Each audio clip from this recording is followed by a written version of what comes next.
నిన్నటి వరకు ఆ ఇల్లు ప్రశాంతంగానే కనిపించింది. ఆ భార్యాభర్తలు అందరిలాగే కలిసిమెలిసి ఉన్నట్లే నటించారు.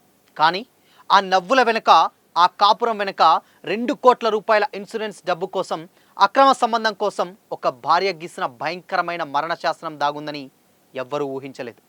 మంచిర్యాల జిల్లాలో వెలుగు చూసిన ఈ దారుణ ఘటన రాష్ట్రాన్ని ఒక్కసారి ఉలిక్కిపడేలా చేసింది.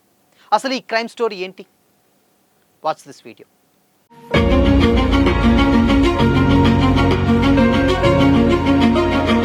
నమస్తే, వెల్కమ్ టు దిశా టీవీ. ఆమె పేరు భారతి, భర్త సాయి కుమార్. వీళ్ళది హజీపూర్ మండలం గుడిపేట. సజావుగా సాగుతున్న వీరి సంసారంలోకి అదే గ్రామానికి చెందిన లగిశెట్టి సురేందర్ ప్రవేశించాడు.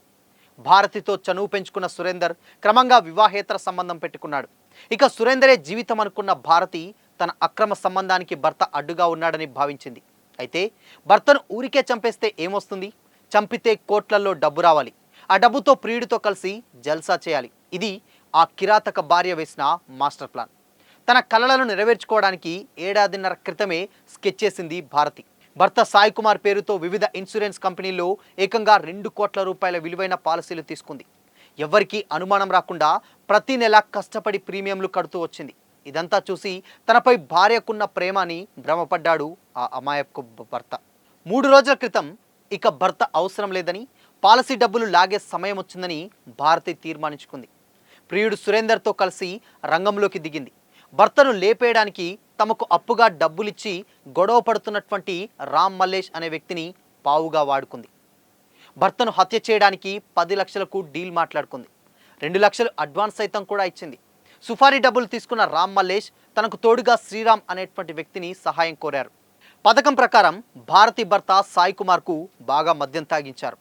ముల్కల్ల గ్రామ శివారులోని నిర్మానుష్య ప్రాంతానికి రాగానే బైకును ఆపించారు. అప్పటికే చీకట్లో మాటు వేసి ఉన్న హంతకులు సాయి కుమార్ తలపై సుత్తెతో బలంగా బాదారు. ఊహించని ఘటనలో సాయి కుమార్ అక్కడికక్కడే రక్తం మడుగులో పడి విడవిలలాడుతూ ప్రాణాలు విడిచాడు. దాన్ని ఒక రోడ్డు ప్రమాదంగా చిత్రీకరించి ఇన్సూరెన్స్ క్లెయిమ్ చేసుకోవాలనేది వారి ప్లాన్.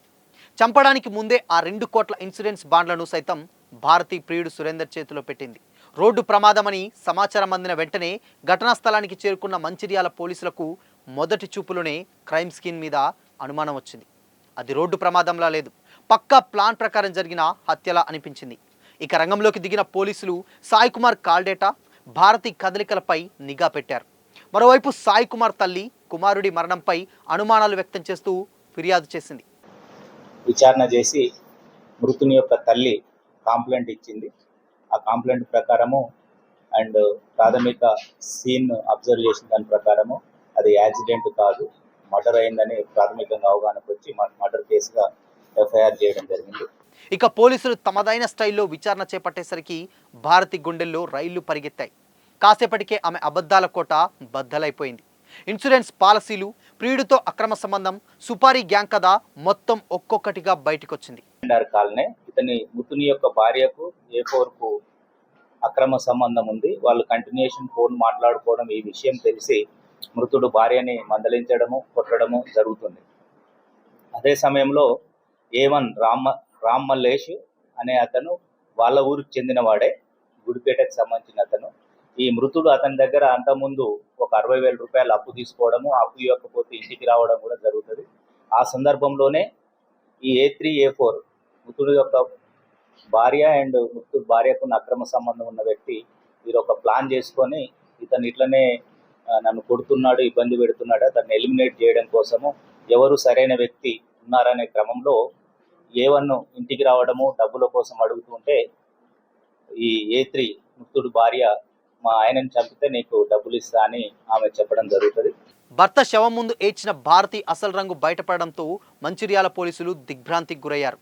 ప్రధాన సూత్రధారి భార్య భారతి, ఆమె ప్రియుడు సురేందర్, సుపారీ తీసుకున్న రామ్ మల్లేష్ను పోలీసులు అదుపులోకి తీసుకొని అరెస్ట్ చేశారు. ఈ దారుణంలో భాగస్వామ్యంలో ఉన్న మరో నిందితుడి కోసం పోలీసులు గాలింపు చర్యలు ముమ్మరం చేశారు. అక్రమ సంబంధం కోసం, డబ్బు కక్కుర్తి కోసం 7 ఏళ్ల బంధాన్ని నమ్మిన భర్తను నడి రోడ్డుపై చంపిన భారతి ప్లాన్ పక్కాగానే సాగింది. కానీ చట్టం కంటి నుంచి ఏ అపరాధి తప్పించుకోలేరని మరోసారి గుర్తించుకోలేకపోయింది.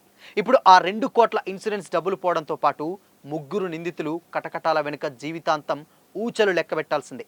క్షణికానందాల కోసం జీవితాలను నాశనం చేసుకుంటున్నారనడానికి ఈ క్రైమ్ స్టోరీ ఓ ఉదాహరణ.